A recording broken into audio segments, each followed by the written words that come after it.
Hello, we are back. So let us continue.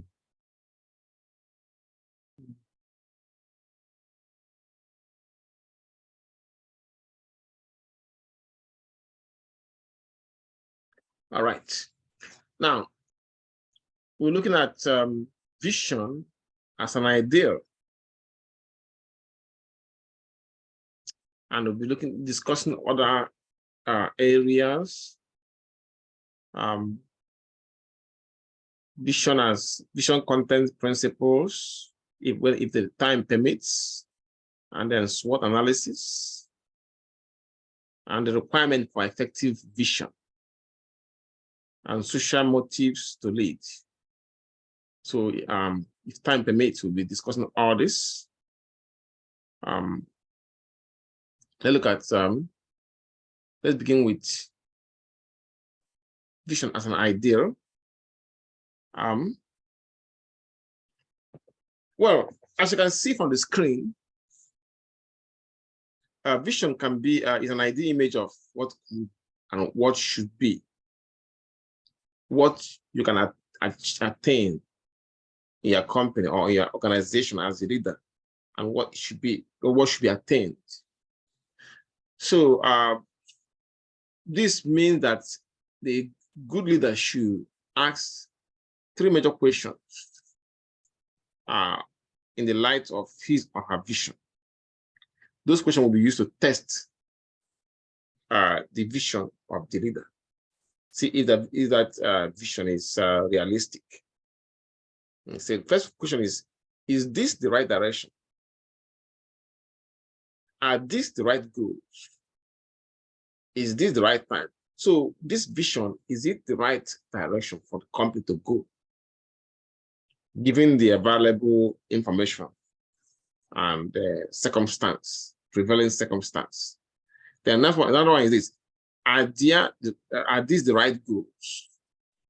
Again, given the available information and the prevailing circumstance of the organization at the time, and also the prevalence environmental factors at the time. Another one is this the right time? So after answering these questions, the leader must then share the vision and try to persuade or convince the subordinates to support the vision. And convince them in many ways, making them understand what the company want to do, what they want to achieve, where they want to be at a particular time, show them the strategy that they will follow, and then motivate them to follow those strategies. So when we listen, when I'm saying this, I also want to mention that this not only applies to organizational leadership, it also applies to political leadership and even religious leadership as well. When we note the power of the words of Martin Luther King Jr., as he delivered the vision of civil rights before the Lincoln Memorial in 1963, then you begin to understand why these three questions are necessary. So let me show you that clip of Martin Luther King. I think that will clear, get you started, So I'm gonna play that video of Martin Luther King. I hope I'm gonna share the sound before I start playing it. Okay, good. So let me play it now. I'm gonna put it right here.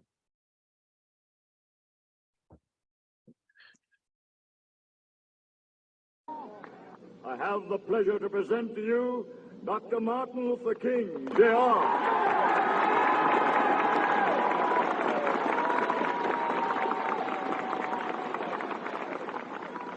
I am happy to join with you today in what will go down in history as the greatest demonstration for freedom in the history of our nation.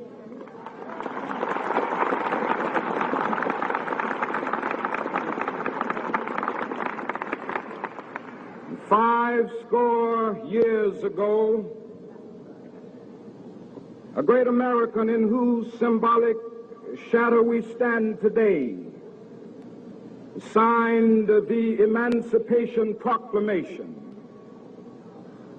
This momentous decree came as a great beacon light of hope to millions of Negro slaves who had been seared in the flames of withering injustice.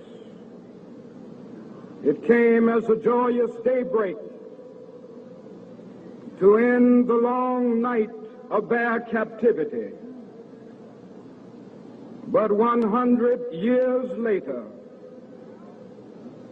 the Negro still is not free. 100 years later, the life of the Negro is still sadly crippled by the manacles of segregation and the chains of discrimination. 100 years later, the Negro lives on a lonely island of poverty in the midst of a vast ocean of material prosperity. 100 years later, the Negro is still languished in the corners of American society and finds himself in exile in his own land. And so we've come here today to dramatize a shameful condition. In a sense, we've come to our nation's capital to cash a check. When the architects of our republic wrote the magnificent words of the Constitution and the Declaration of Independence, they were signing a promissory note to which every American was to fall heir. This note was a promise that all men, yes, black men as well as white men, would be guaranteed the unalienable rights of life, liberty, and the pursuit of happiness. It is obvious today that America has defaulted on this promissory note insofar as her citizens of color are concerned. Instead of honoring this sacred obligation, America has given the Negro people a bad check, a check which has come back marked insufficient funds.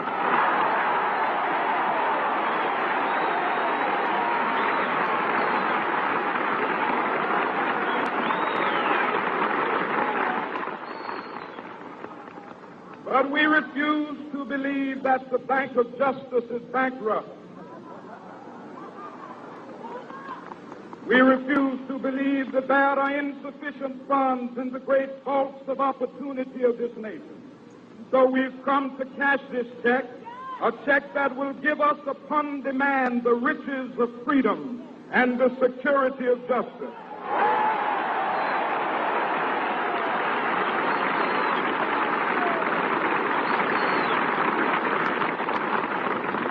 We have also come to this hallowed spot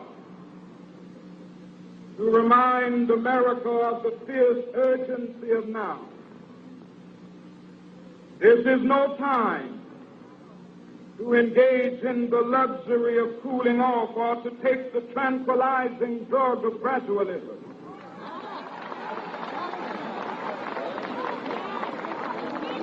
Now is the time to make real the promises of democracy. Now is the time to rise from the dark and desolate valley of segregation to the sunlit path of racial justice. Now is the time to lift our nation from the quicksands of racial injustice to the solid rock of brotherhood. Now is the time to make justice a reality for all of God's children. It would be fatal for the nation to overlook the urgency of the moment. This sweltering summit of the Negro's legitimate discontent will not pass until there is an invigorating autumn of freedom and equality. 1963 is not an end, but a beginning. Those who hope that the Negro needed to blow off steam and will now be content will have a rude awakening if the nation returns to business as usual.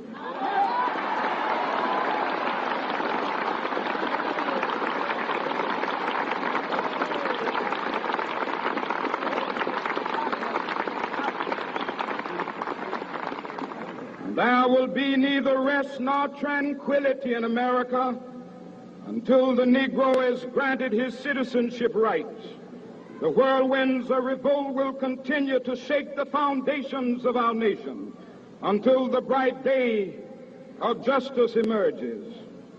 But that is something that I must say to my people who stand on the warm threshold which leads into the palace of justice.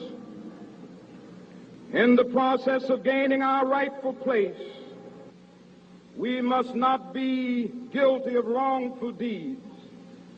Let us not seek to satisfy our thirst for freedom by drinking from the cup of bitterness and hatred.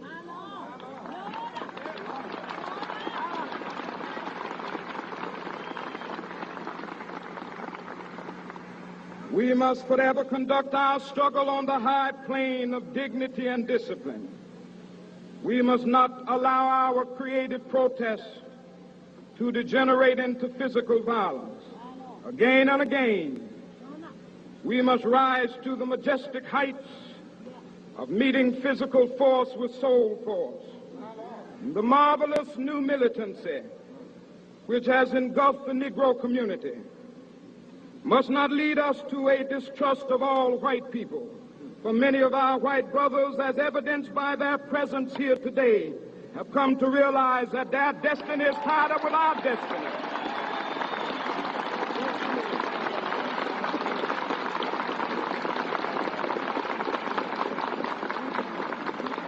And they have come to realize that their freedom is inextricably bound to our freedom. We cannot walk alone.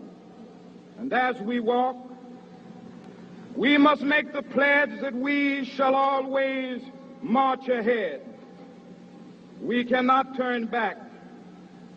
There are those who are asking the devotees of civil rights, when will you be satisfied? We can never be satisfied as long as the Negro is the victim of the unspeakable horrors of police brutality.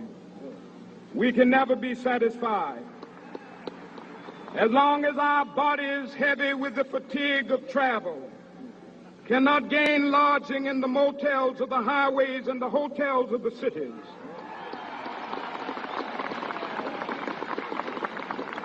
We cannot be satisfied as long as the Negro's basic mobility is from a smaller ghetto to a larger one. We can never be satisfied as long as our children are stripped of their selfhood and robbed of their dignity by signs stating for whites only.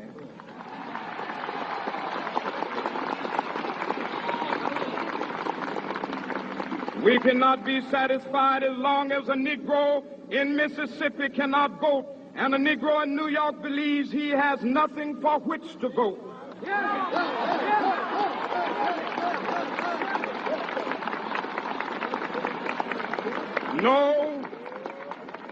No, we are not satisfied, and we will not be satisfied until justice rolls down like waters and righteousness like a mighty stream.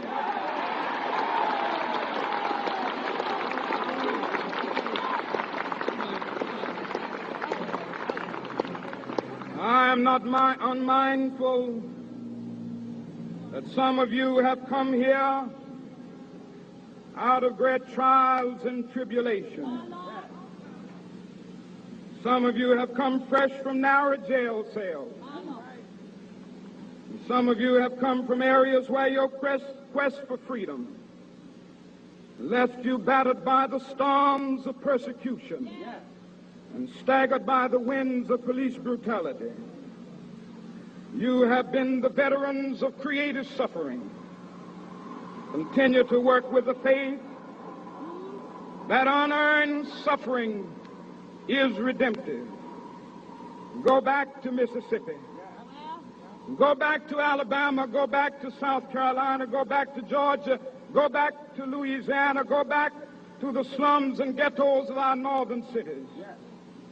Knowing that somehow this situation can and will be changed. Let us not wallow in the valley of despair. I say to you today, my friend,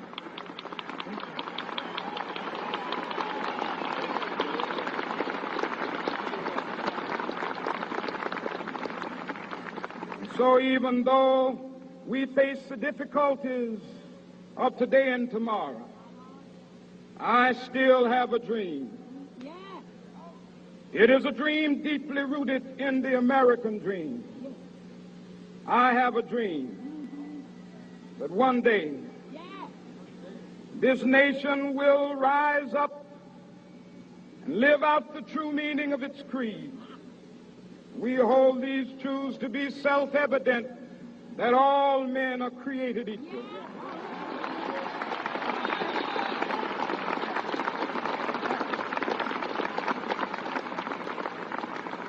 I have a dream that one day on the red hills of Georgia, the sons of former slaves and the sons of former slave owners will be able to sit down together at the table of brotherhood. I have a dream that one day,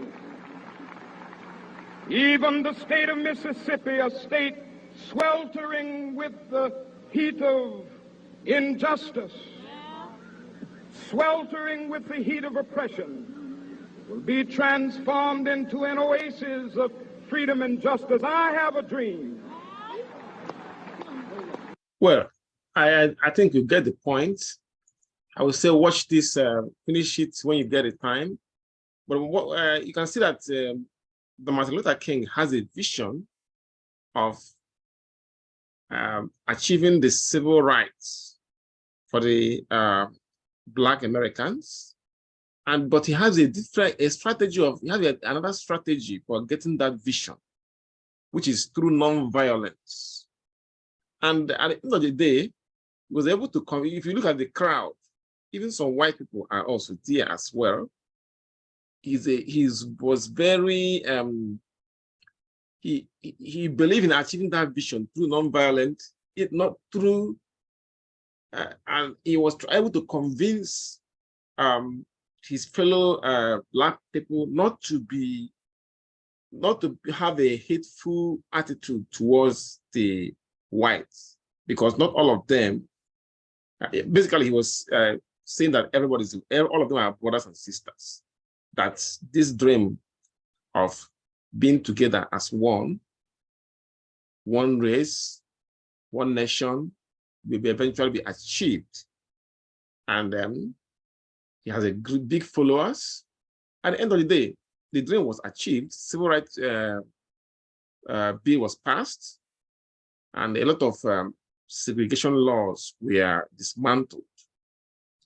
That is what a leader with a vision and with a strategy for achieving that vision, and a leader that implements those strategies at the right time can get for you. Now, we have leaders as visionary and motivator of people. Martin Luther King is a good example of such leaders. Now, I started this section with a question. Imagine a mayor who says, I can't create a vision till the governor does, or a police chief who says, I can't create a vision till the mayor does. Well, the good bottom line is this: it does not matter how uncertain conditions are above the leader. The most effective leader must have a clear and compelling vision that should be done in his or her responsibility. or her area of responsibility. So when a leader have such a clear vision in mind, then it will be a perfect. I mean, if it doesn't have that kind of, if it has a clear vision in mind, that vision is infectious, because the subordinate will now know, okay, this is where we are going to, from point A to point B to point C. And if that leader is able to make them become committed to that mission through the various strategies, then the organization will be on the right path towards success. However, if the vision is not clear in the leader's mind, then naturally it will be a perfect blur in the mind of the subordinates.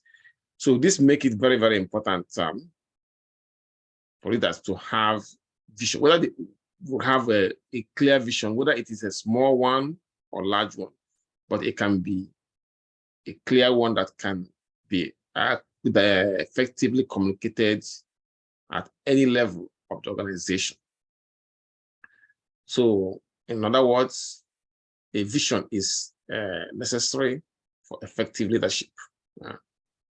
Now, I will now share with you a few research findings about leadership and change.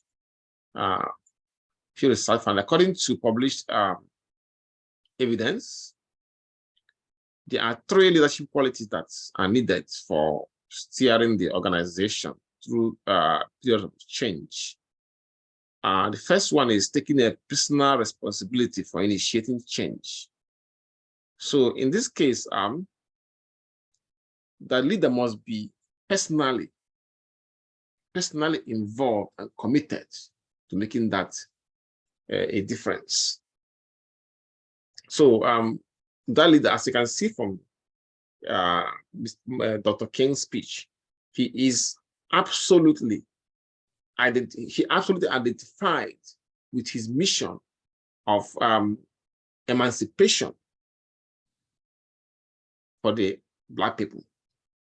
So he's a leader should be absolutely identify with the cause that he's pursuing, and this is the first condition of a successful leadership.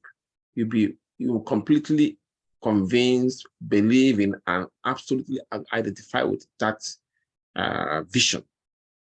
Now, the second quality is creating a vision and strategy for the organization. So vision and strategy, naturally, they go hand in hand. And every leader should understand that vision and strategy should be initiated by him or her. Not only that, leader should initiate those vision and the strategy for achieving those vision. At the same time, the leader will now share that vision and by the support of his followers. If it's an organization, the followers naturally are the subordinates or the employees of the organization. So the leader should share this vision, and then whether it is this, he has access to. Let me put it this way: he should make sure that the employees or the subordinates or the followers have a comprehensive and detailed information about a vision. Okay. Now we have the third quality is this: trusting and supporting others, which is this one hinges on the notion that the leader must treat people with respect and dignity, expecting the best in effort and personal responsibility. So, and showing sincere appreciation for the work that the followers will perform. So, as a leader, one should combine individual incentive with group success as an important principle of empowerment. respect, dignity, incentive, then group success, respect, dignity, encouragement, commitment, effective communication, and other attributes are very, very important. So the follower, you have as a leader, you have to be a person that can be trusted by your subordinates, and then they have to see you as somebody who also be interested in their well-being. Then as a leader, you can also you're also required to take full responsibility of that vision that you are communicating to their subordinates, and that vision that you are trying to you are implementing that will move your company or your organization from point A to point B. So that if something happened, in that process, maybe a failure of some sort of one project that relate to that vision, you still take full responsibility and then find a way to implement some kind of damage control. And when at the same time, keep on pursuing your vision. So, like I said earlier, the leader must treat people with respect and dignity, expecting the best efforts, the best in effort and personal responsibility, and then showing sincere appreciation for the work that his employees are performing. So, we use the a case study to illustrate more of this. Look at the Johnson & Johnson Tylenol scandal that happened in 1982. I don't know if some of you have the story about this. The Johnson & Johnson is a big company that one of the products that they sell is called Tylenol, which is a pain medication.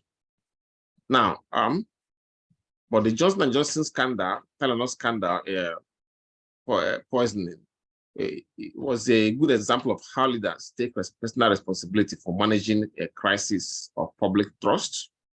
And of course, we're going to look at how Johnson & Johnson leadership reacted after 7 people died from ingesting the cyanide-laced Tylenol in 1982.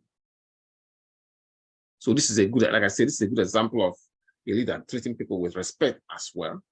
It is an example of a leader taking personal responsibility. It is also a good example of a leader treating people with respect and dignity. Now, here is the story. During the fall of 1982, for some reason, a malevolent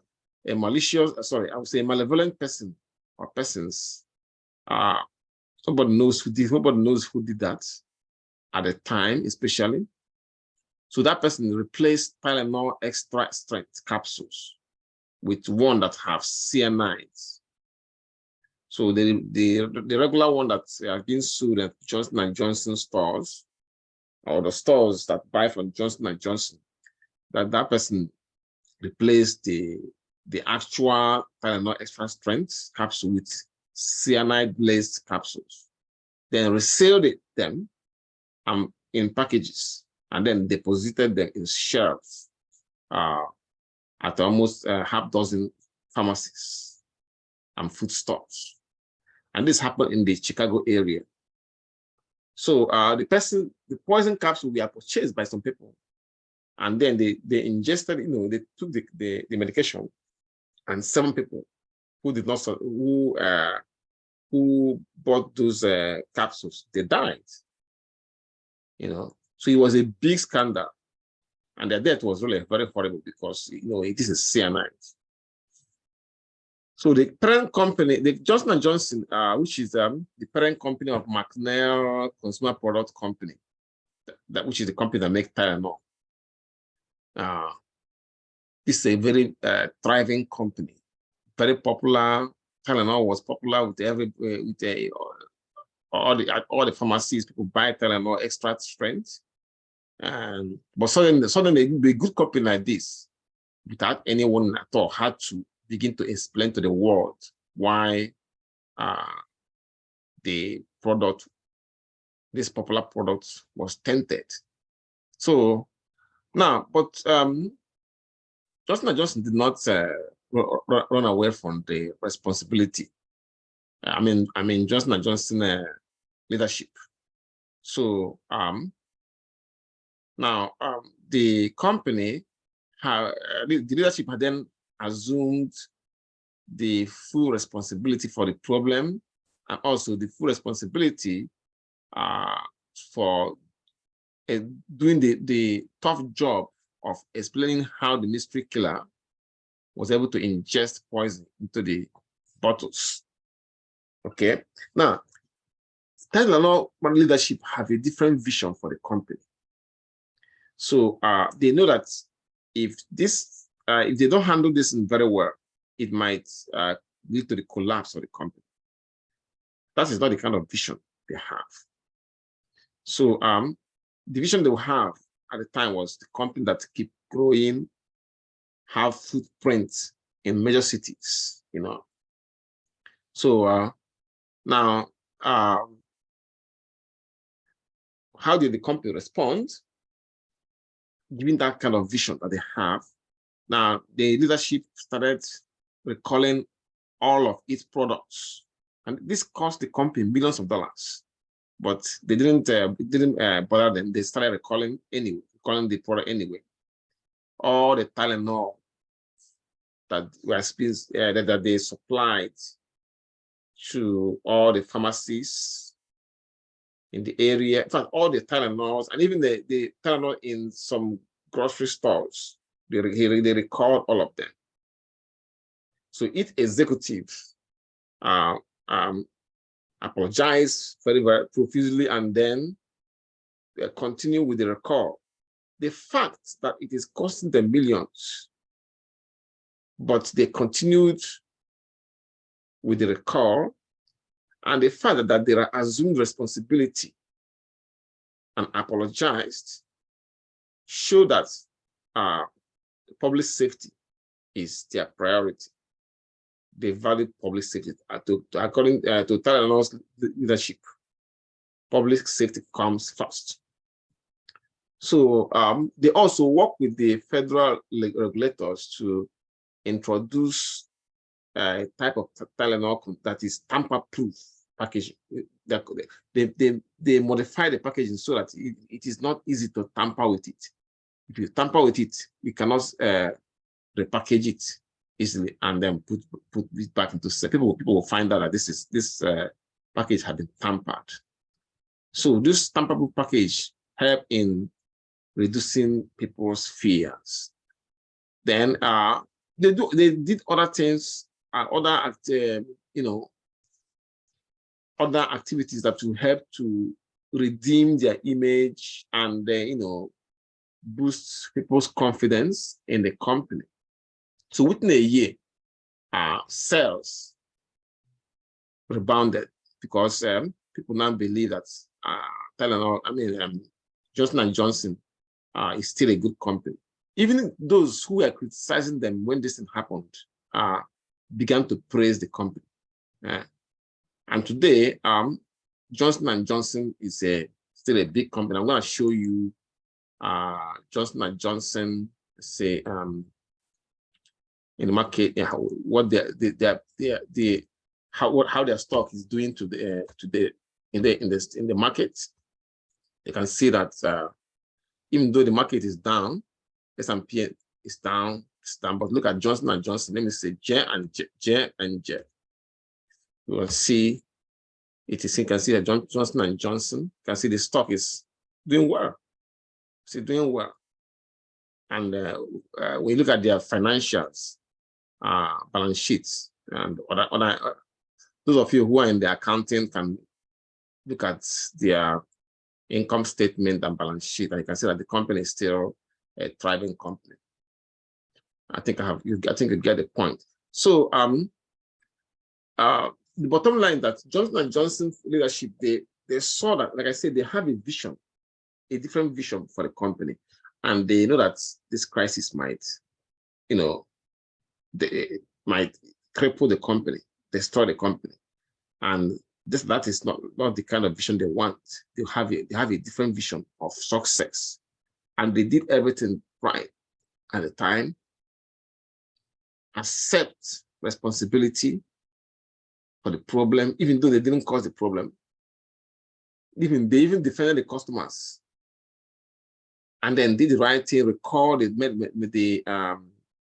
all the Tylenol products distributed to different stores at the time, and then repackaged them, and worked with the federal regulators to make sure that this kind of thing doesn't happen again. And they are still reaping the benefits of that actions that they took at the time. Okay, which lead us to the visioning content principles. Now, the key elements of an overall vision or strategic plan typically includes the following. You must have a central purpose of the mission. This, which is a clear, compelling statement of the purpose that provide focus and direction. So under this concept, the organization, the leadership of the organization have to find a way to answer this important question: why do we exist? Then that with this, by answering this question, they'll be able to establish a kind of mission statement for the company. For example, Facebook's stated mission is this. Why do you want to, the answer to this kind of question, why do we exist, is reflected in their mission. Their mission is give people the power to share and to make the world open and connected. So is it a surprise? It won't be a surprise that by following this mission, Facebook is now a platform with 2.6 billion users as of last year. Twitter has something similar. Give everyone the power to create and share ideas and information instantly without barriers. So why do we exist as a company? Why do we exist as an organization? Okay. Now, another one is broad goals to achieve the mission. So you have to, once you have that, answer that question, why do we exist? Which lead to the mission statement. Now you can now develop the goals that will be the goal that will lead you. Once you achieve those goals, you will now attain the mission. Okay. Now, another one is the core values to measure the rightness or wrongness of the behavior. Sometimes we call it, this is the principle, operating principle. The values of the company, what is important to the company as they move on to achieve their vision. Things like truth, trust, and respect can define the moral values of the organization. So when people trust the organization and believe in what they do, and it can lead to a significant level of patronage. At this point, we have less than a minute. Please, I will recommend that you finish this and also read this chapter for the week. And I will see you next week. Okay? Right. Can you hear me? Yep. Okay. So I wish all of you, I'll see you next week, and you have a good night. You too.